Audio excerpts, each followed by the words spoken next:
Thank you, Mimi. And then Mr. Doug, would you like to do it from there? Would you like to come up and do the Pledge of Allegiance? There's a lot of steps.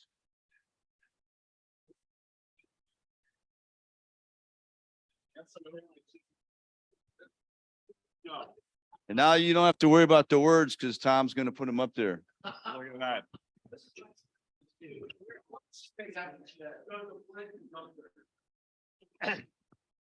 Would you please join me in the Pledge of Allegiance?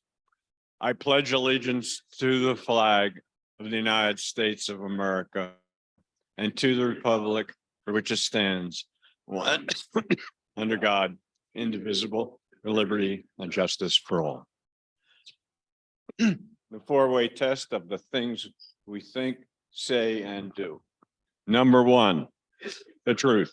Number two, fair to all concerned. Number three, would build goodwill and better friendships. Number four, beneficial to all concerned. Thank you. Thank you, Brother Doug. And now we are going to welcome Chris Barker, who's going to do a song. Yes. All right. Okay. So this is a really rough one, and I'm really not doing singing all that well this morning, but who all thought Chris Stapleton did an amazing job singing Star Spangled Banner? Oh my gosh, that man is amazing. In fact, I kind of wanted him to sing it for us, but that's not going to happen today. So here, I'm gonna on my phone. Let's see. I pulled up on my phone this morning, not him singing it, but a choir singing it, and we can sing along with them. That way, whether or not we hit the notes, it's going to sound like we did. So,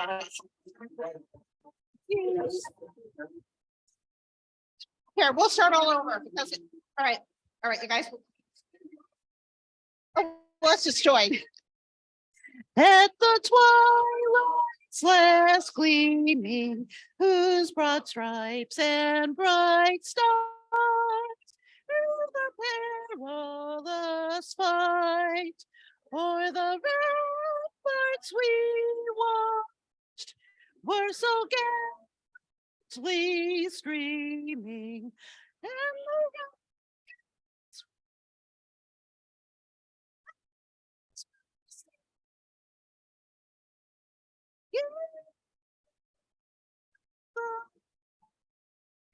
that our flag was still there. Oh, say does that star-spangled banner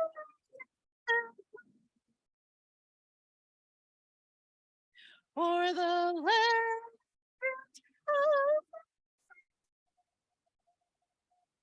and the hope of rain.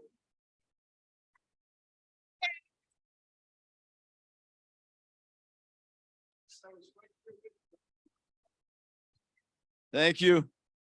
Thank you, Chris Stapleton. I mean, Chris Barker. So our next special person coming up here is Father Joe Boizo, who will take over the meeting from here. And I'd like to thank Andy for being our guest today. Andy Morse. Who's doing speaker now? Who's introducing? Maryland. Okay. Good morning, Rotarians.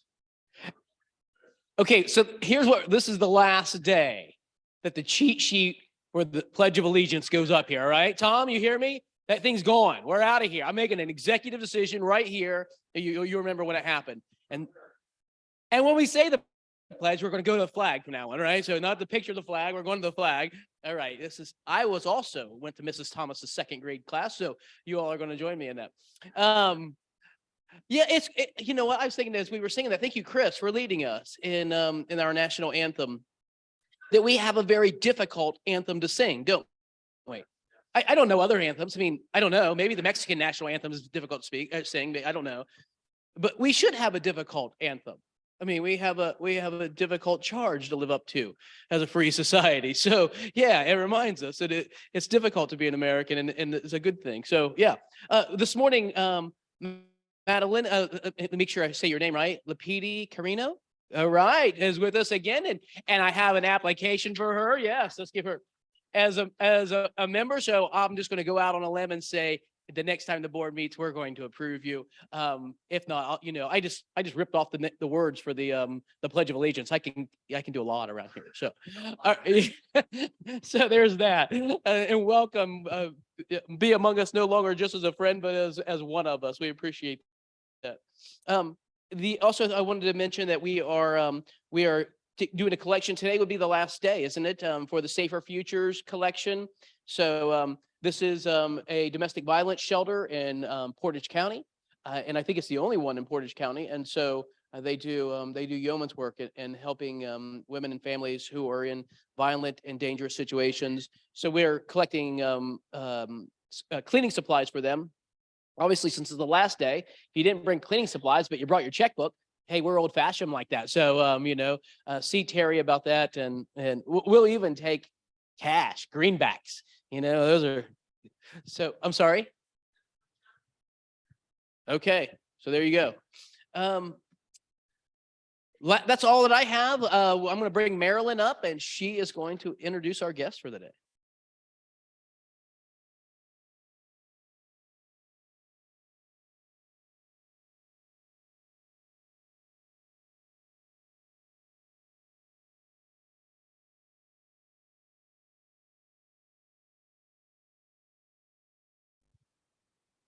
Thank you, President Joe. And when I have a microphone, I plan to use it. Okay, I wanted to let you know that I've had a conversation recently with Kurt Van Blarken about gardens. And it is time for us to do not a weeding, but a seeding at Ellsworth Hills. We left the garden as it was in the fall. We didn't trim it down. We left the seeds there for birds. We left the foliage there for ground cover, and it is now time to take that down. And what Kurt is asking for is 4 to 5 volunteers on a Saturday morning to work about an hour with clippers. We'll be clipping all of the stems, cutting them into smaller pieces where they will form a mulch layer on the ground. We'll be taking those seed heads and dropping them to the ground as well. And we want to do this now in what he calls the freeze and thaw cycle, because that means that those seed heads will then germinate and grow and become part of the garden this spring. So it's not an onerous task. It doesn't require that you bring your hoe and stay for 2 or 3 hours as we try to clean the whole thing. What it means is that we'll simply be cutting things down and returning them to the soil. I'd also like to remind you that Music from the Western Reserve is having its concert this Sunday at 5 p.m. at Christ Church Episcopal. This is a very special concert for emerging artists. And we have a wonderful young violinist from Korea who is studying at the Cleveland Institute of Music and is showing great promise. But we also have something we've never done before, and that is that we're featuring a high school student from Hudson High School. His name is Christopher Petrella. He is a horn player, a brass player, and he is outstanding. And the more that I see his resume and his CV, or whatever the musicians call those things, I'm realizing just how outstanding this young man is, because he's also very humble. He was named last year the #1 high school student internationally at a horn competition in North Carolina. He had first approached this group as a freshman and came in the top 15. And last year he topped the whole thing. So it's no surprise to me that this young man has been accepted at Curtis Juilliard and the Cleveland Institute of Music. He's been studying for the last 2 years with 2 horn players from the Cleveland Orchestra. So obviously we're not the only ones who see promise in this young man. He'll be playing 3 pieces and he'll also be interviewed by Zolt Bognar, who is the musical director. So it's going to be a pretty special event and I encourage you to come out and check it out. It's going to be really, really good. But today we're also focusing on emerging talent. And I have the privilege of introducing Kennedy McKain, who is with the Cleveland Orchestra Youth Orchestra. She is a native of Ohio, grew up in Upper Sandusky, attended the University of Wooster, and has been involved in almost anything that you can do with arts since then in Northeast Ohio. She's worked on publicity, she's put together critics' notes, she's put together publications. This is a busy person, okay? So I'll let you tell them a bit more about yourself because I'm assuming that you play an instrument as well, right? Okay. So anyway, here is Kennedy, and she will introduce the student who's from Hudson High School, who has been a member of the Cleveland Youth Orchestra for 3 years. I mean, that's astounding as well. Kennedy. Thank you very much. Thank you, everybody. And thank you so much for having us this morning. Like Marilyn said, my name's Kennedy McKain, and I'm the manager of the Cleveland Orchestra Youth Orchestra. I have been with the Youth Orchestra for about 3 years now. I started in violin performance at the College of Wooster, but knew that my passion was really in arts management. So right after graduation, I applied to the librarian position with the Youth Orchestra and got that, did that for 2 years and was recently promoted to manager. So I'm very excited to have this position and be here today with you. So a little background about the Cleveland Orchestra Youth Orchestra is that it has been founded under the auspices of the Cleveland Orchestra. So, in the United States, not a lot of professional orchestras have affiliated youth orchestras. So we have the privilege to be a part of the Cleveland Orchestra. And that means that our young musicians like Betty are coached every week by Cleveland Orchestra musicians, and their conductor is part of the conducting staff of the Cleveland Orchestra. So we have this year a new director. His name is Daniel Wright, and he's from Germany. And so this is his first year working with the kids and assistant conducting for the Cleveland Orchestra. We're in our 37th season this year, and we have 89 students. We have them coming from about 41 different communities across Northeast Ohio and in 21 different counties. So if we don't have any questions about Koyo, I'll introduce Betty. Do you want to bring your bass around here? I don't know if they can see it on video down there. Yep. Oh, perfect. All right, then let me introduce Betty.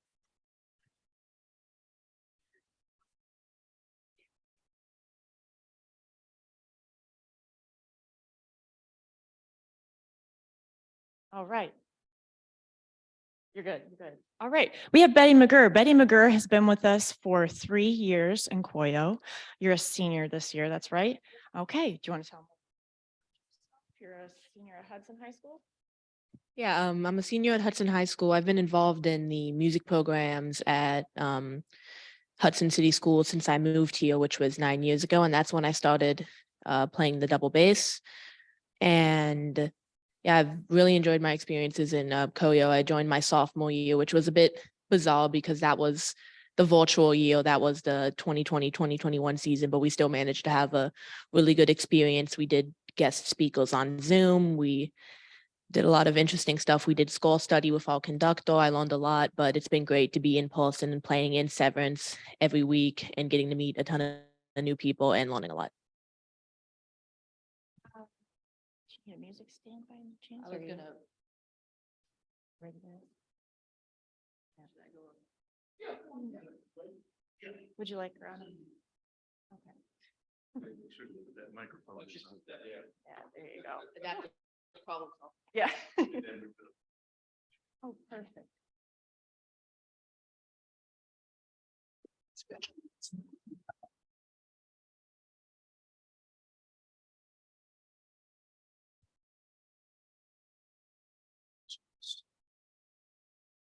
Should I introduce the piece a little bit? Yeah, sure. Thank you. Good. right, so the piece I'm playing is a short piece called. Thank you.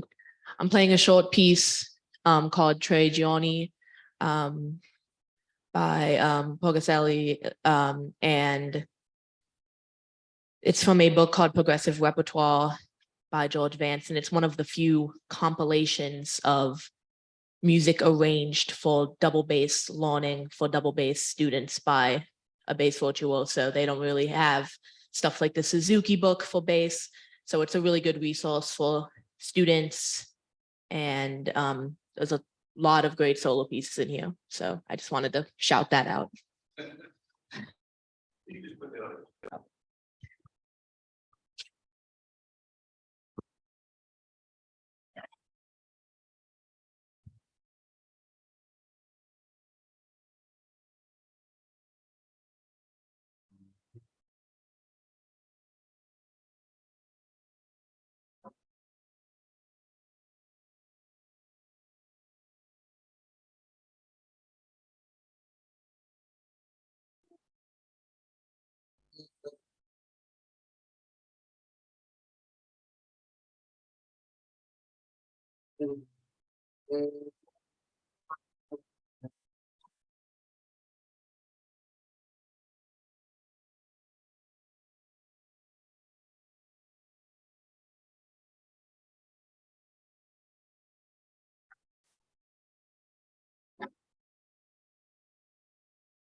Okay, sure.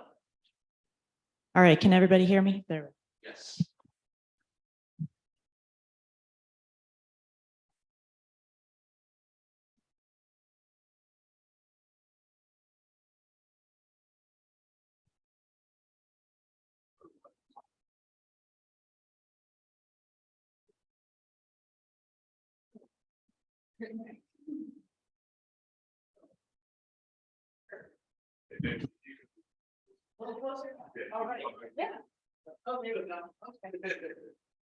All right. Good. Okay, Betty. So you've been in Coyo for 3 years and you said that you joined us during the virtual year. So tell us a little bit about that. So for those of you who don't know, when COVID happened, we could not rehearse in the hall. We usually meet at Severance Music Center, but we couldn't meet in person. We couldn't be on stage together. You know, ours, like everybody else's world, was turned upside down. So we tried to keep everybody engaged and keep all of our students playing their instruments. So we turned to virtual and tried to, you know, use different avenues to keep you busy. So tell us a little bit about your experience. Yeah, well, I enjoyed that year a lot because I enjoyed the guest speakers. I know we had a few composers come in and talk to us, and with Mr. Parmesan, we did some score study where we'd go through, you know, pieces together and just really analyze everything going on in them. And that's something that's always interested me. So I enjoyed getting to hear his perspective on that and engaging with the music in that way, even when we couldn't necessarily all be in the hall playing it together. And then we were fortunate enough by the end of that year to be able to still have a performance. We played at Blossom, you know, outside. We didn't have to worry about being in a contained space with the virus and all that. And that was a great experience, getting to play at Blossom, getting to meet everyone in person finally, and really was a strong way to end that season and get ready for the next season, which was my first in-person season last year.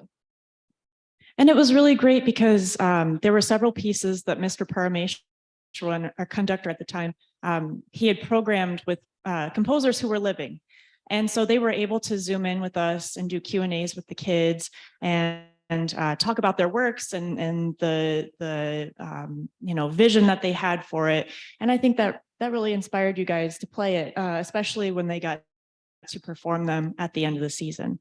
So yeah, I guess let's talk about your bass journey. How did you get started playing? When did you start playing? Well, I started playing in the Hudson City schools. In the 4th grade, I chose the bass when you could choose an orchestra instrument. You could choose violin, viola, cello, or bass, which isn't true anymore now.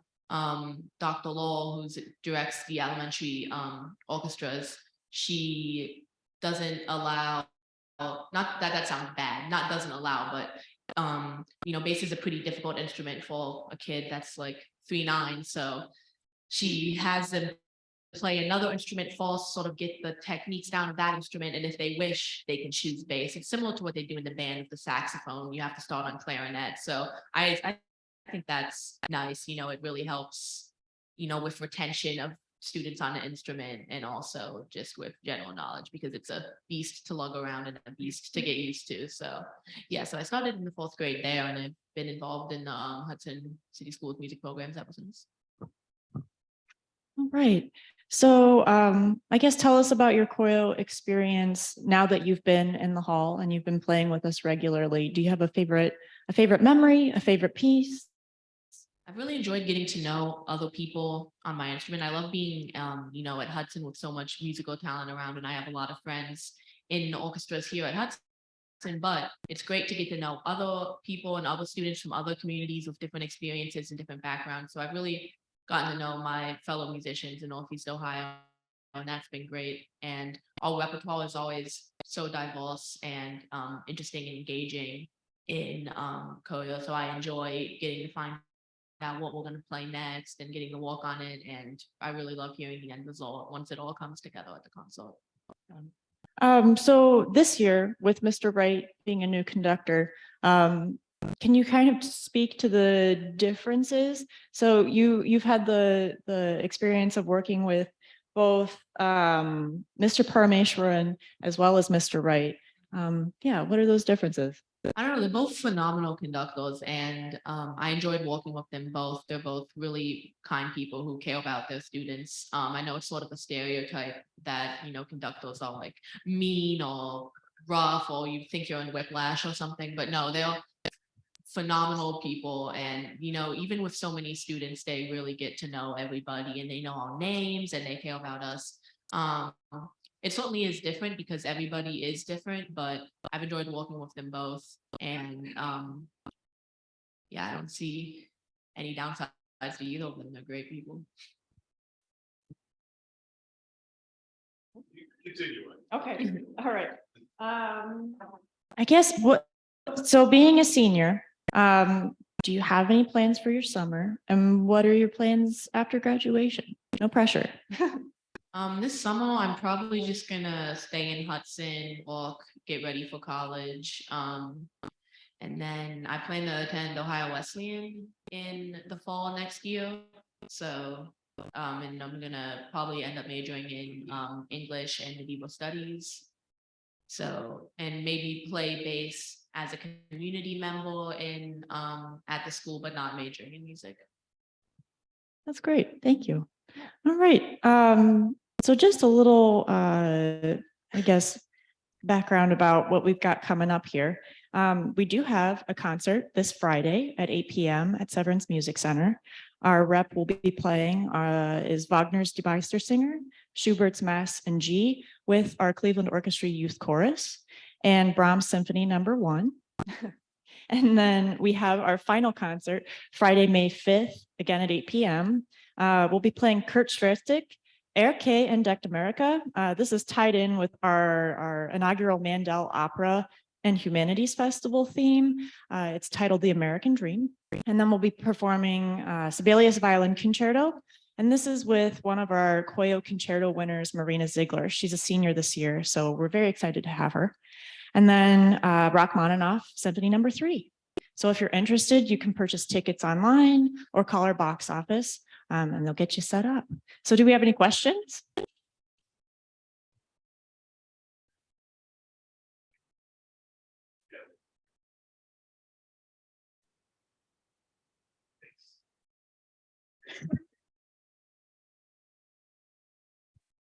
Well, actually, two questions. One is, what's the difference between a double bass and a bass?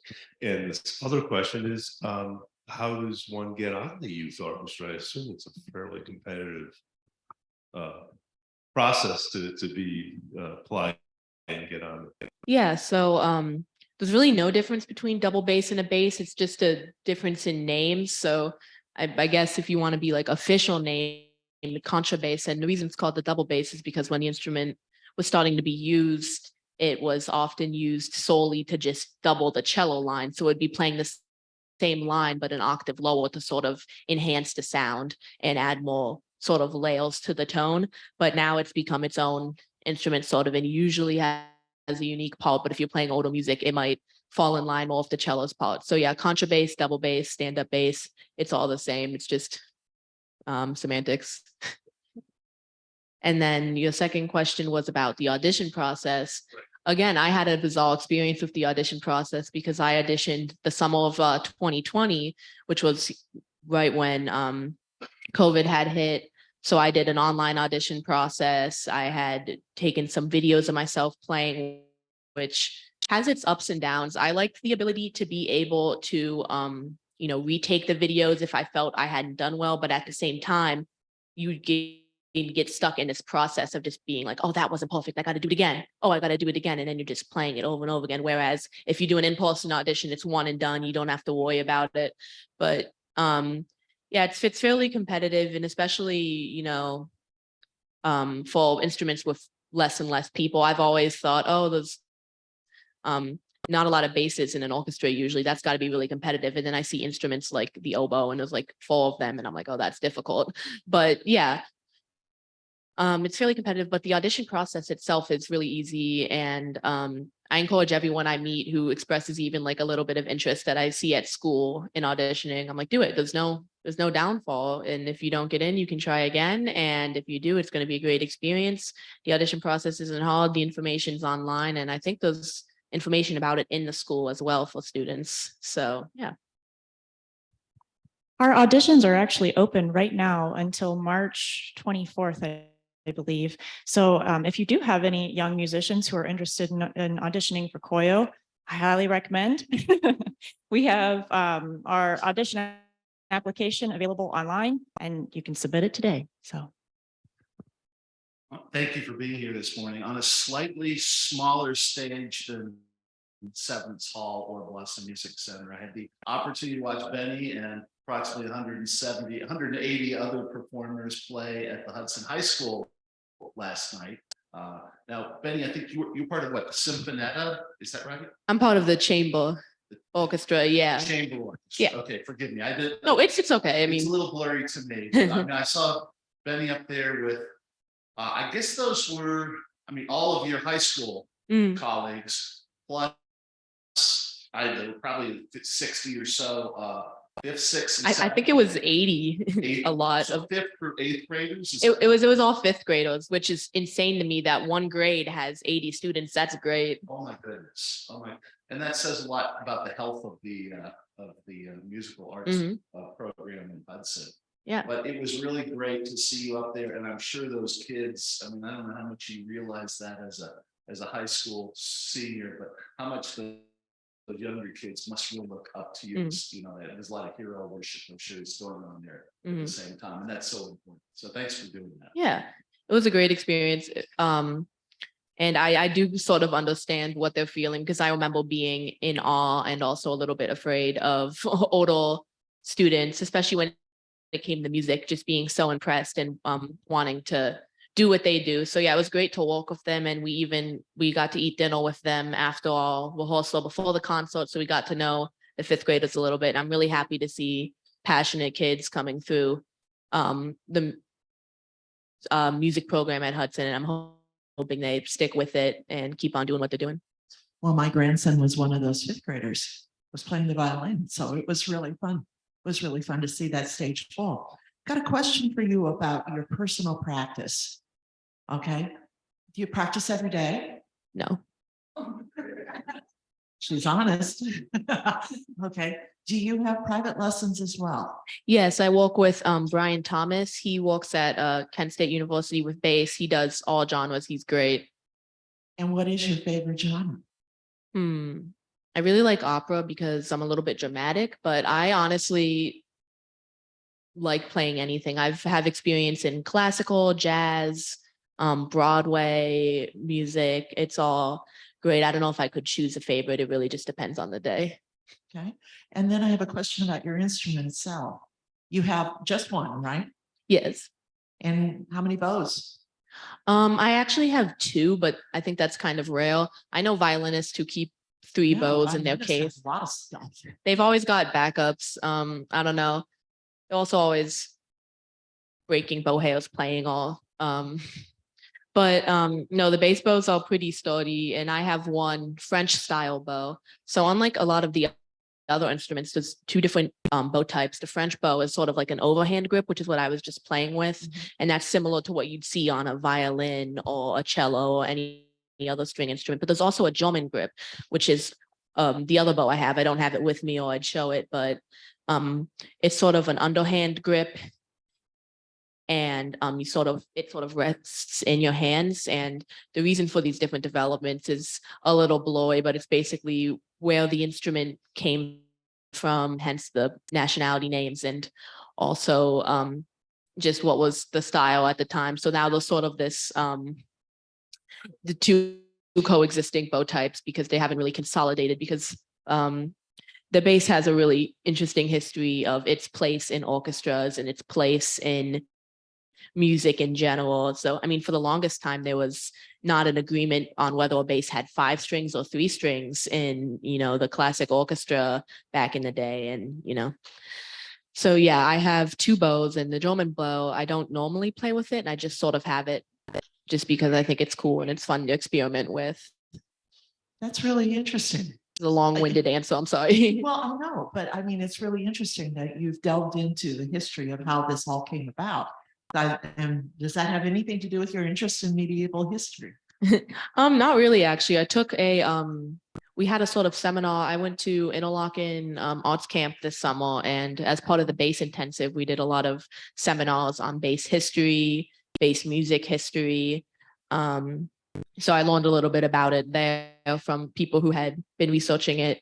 So, and it doesn't really connect with the medieval history, but I do enjoy some of my favorite music time periods are the sort of earlier ones. Okay. I Well, like, that leads to yet another question. yes. Because, when did you go to Interlochen? Tell us a little bit about that experience, because that's very special too. And then tell us how you got there. Okay. Yeah, Interlochen was a great experience. I mean, it had its ups and downs like any 7-week summer camp, you know, in the middle of the woods. It's cold and then it's hot and then it's cold again. But yeah, it was a great experience. The audition process was similar to what I had to do to audition for Koyo in the 2020 year, not because of COVID, but just because people from all over the world were auditioning. We videoed ourselves playing some excerpts, some contrasting solos to sort of get a feel of like all of the styles we did. And then, yeah, we submitted it and just waited on results. And I had, you know, prior to some of the angst I was feeling there, I had an amazing time and I learned a lot and met a lot of great people from all over the world. Played a lot of great music and worked with a lot of really great teachers and professors and conductors worldwide. So that was a really great experience. And it's also something I encourage other people to do.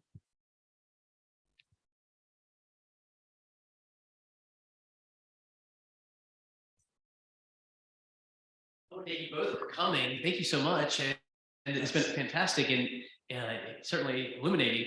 A question about technology and instruments.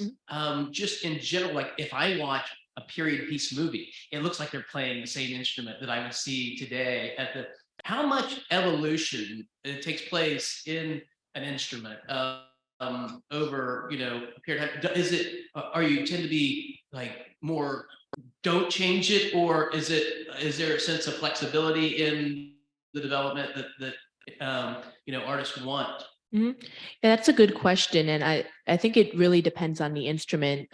Violins have sort of been stagnant for a very long time in terms of the design and all of that, the bow, but bass sort of had a rapid evolution in, you know, 100 or so years. It sort of went from point A to point B. So it's very much a very quick change. So it's sort of been, I mean, it's still evolving now, but I think it is where it is now. But for cellos and violins, yeah, if you watch something old, you're going to see, you know, a violin look the same, but you might see a 5-stringed bass or a funky bow hold on the bass. And I'm not a master on instrument history, but that's sort of what I have gauged in it. So yeah, that's a really interesting question. And it's something I'd like to research more because I can admit I don't know everything there is to know about it, but yeah. I can kind of speak to the violin a little bit. I know that when you say technology, like the preparation of not rosin, like resin to go over the instrument has changed a little bit to influence the sound. And similar to bows, I know that there's a Baroque style bow for violins that changes the shape of the hand when you're playing, and that kind of reflects the sound closer to like a Bach, very traditional sound. So yeah, it does. There is an evolution of the instruments over the time, but yeah, I do believe it varies from different groups. Yeah.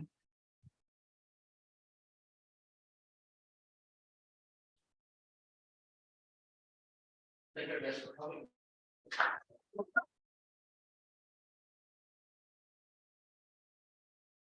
Very much. We have, let's see, I need your help for a minute. Is there anything else that you need to cover before? Okay. Thank you for having us. Yeah. Oh, perfect. I don't have my marbles. Ben, where's the marbles? My marbles are always somewhat, can I get your assistance in this? Okay, we have a Rotabuck wrapper every week, and the payout is $8, which is amazing. But the jackpot is $116. So if you would pull a ticket for me, there you go. And then if you can read the number for us. All right, that's going to be 681417. That's 681417. 417. Do we have a winner? Can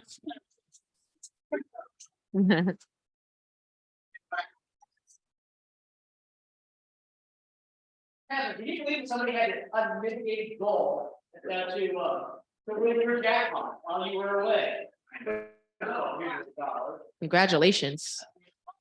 Thank you. Thank you.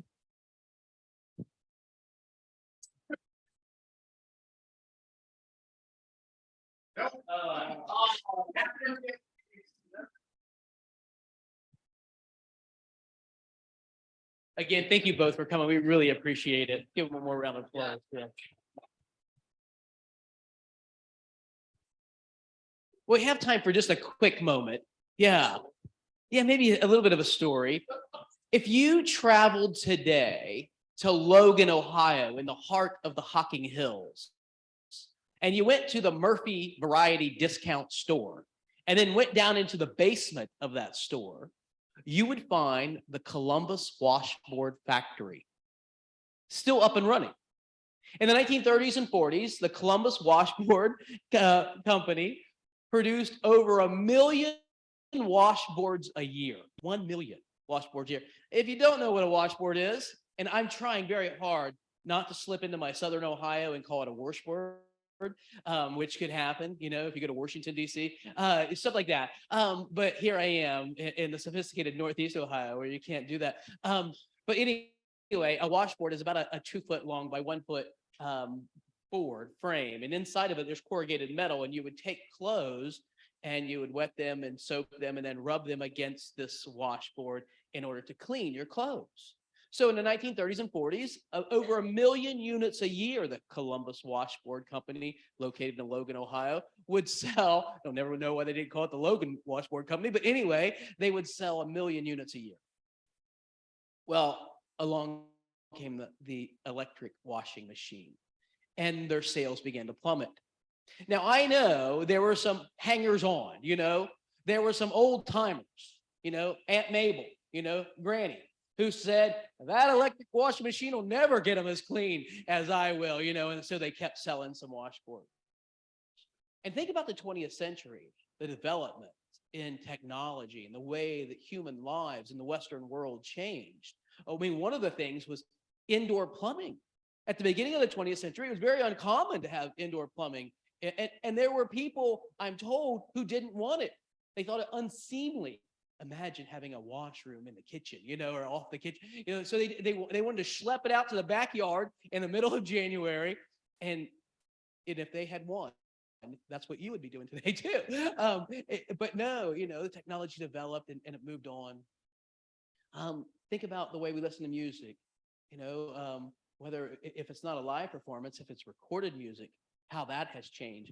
Crank up the gramophone, right? Put on the wait for it to play out, and then you flip it over and you crank it again and you start all over. Now you can listen to virtually any recorded music ever made on your phone as you're hiking through the Cuyahoga Valley National Park, right? You could go anywhere. You could have this catalogs of music and how technology is developing and changing. And yet, if you go to Logan, Ohio, and you go into the basement of the Murphy Variety Discount Store, you'll find the Columbus Washboard Company and its 4 employees making 11,000 washboards a year.